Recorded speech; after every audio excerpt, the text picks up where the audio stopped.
स्वामी विवेकानंद कहते हैं कि एक गरीब आदमी को कुछ रुपए की जरूरत पड़ी।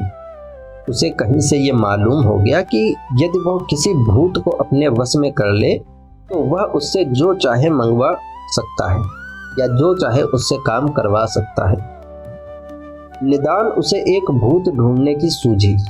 वो किसी ऐसे आदमी को ढूंढने लगा जिससे उसे एक भूत मिल जाए और ढूंढते ढूंढते उसे एक साधु मिले। इन साधु के पास बड़ी शक्तियां थी और उसने उनसे सहायता की याचना की। साधु ने उससे पूछा कि तुम भूत का क्या करोगी? उसने उत्तर दिया, महाराज, मैं भूत इसलिए चाहता हूं कि वो मेरा सब काम कर दे। कृपा करके मुझे उसको प्राप्त करने का कोई तरीका बता दीजिए, मुझे उसकी बड़ी जरूरत है। साधु बोले, देखो, तुम इस झमेले में मत पड़ो और अपने घर लौट जाओ।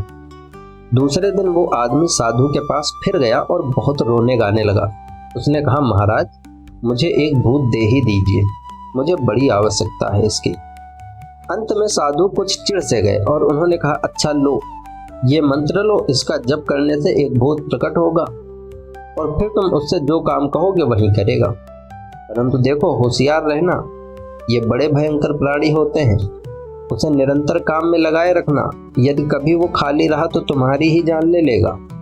तब उस मनुष्य ने कहा, ये कौन सी कठिन बात है, मैं तो उसे इतना काम दे दूंगा कि उसके जीवन भर खत्म ना हो।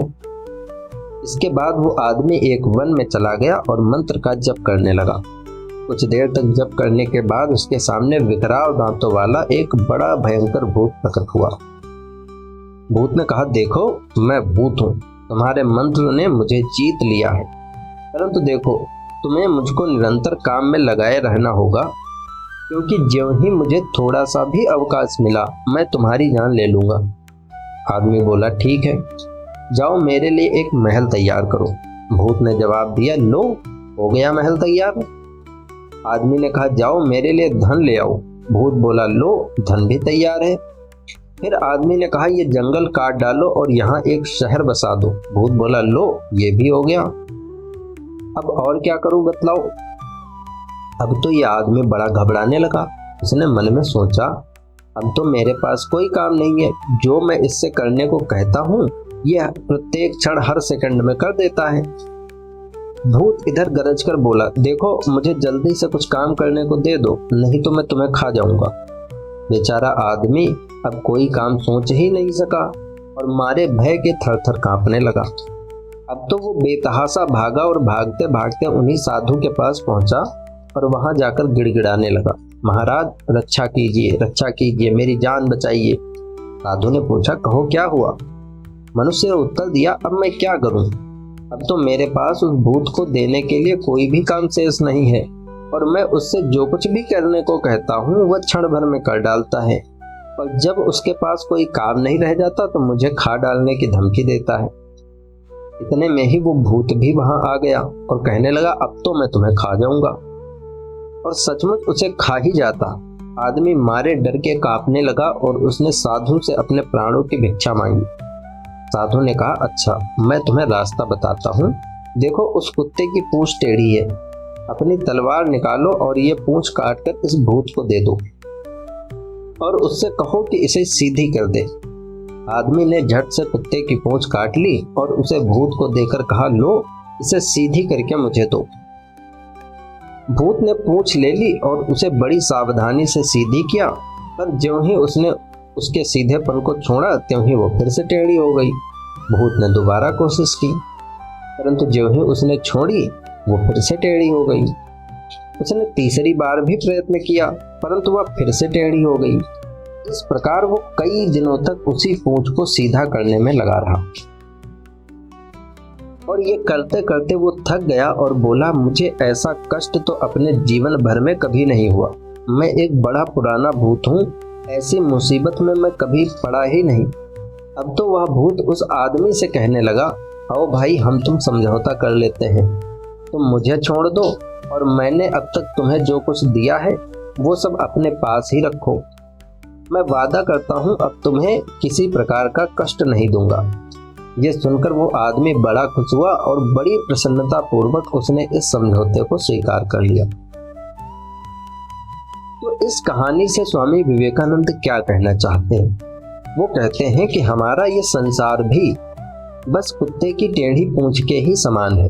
सैकड़ों वर्ष से लोग इसे सीधा करने का प्रयत्न कर रहे हैं, परंतु जब ही वे इसे छोड़ देते हैं त्यों ही ये फिर से टेढ़ा का टेढ़ा हो जाता है। इसके अतिरिक्त और क्या हो सकता है?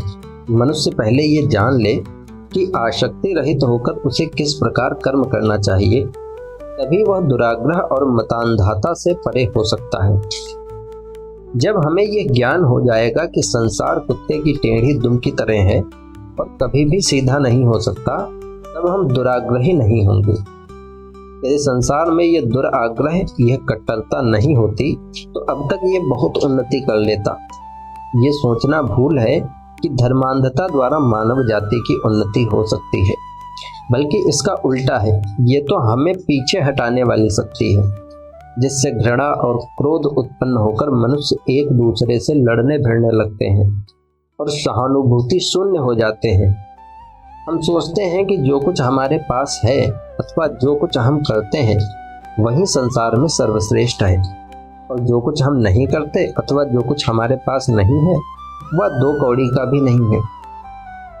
इसलिए जब कभी तुम में दुराग्रह का भाव आए तो सदैव कुत्ते की टेढ़ी पूंछ का दृष्टांत स्मरण कर लिया करना। तुम्हें अपने आप को संसार के बारे में चिंतित बना लेने की कोई आवश्यकता नहीं है। तुम्हारी सहायता के बिना भी ये चलता ही रहेगा। जब तुम दुराग्रह और मतांधता से परे हो जाओगे तभी तुम अच्छी तरह से कार्य कर सकोगे। जो ठंडे मस्तिष्क वाला और शांत है, जो उत्तम ढंग से विचार करके कार्य करता है, जिसके स्नायु सहज ही उत्तेजित नहीं हो उठते तथा जो अत्यंत प्रेम और सहानुभूति संपन्न है, केवल वही व्यक्ति संसार में महान कार्य कर सकता है और इस तरह उससे अपना कल्याण भी कर सकता है।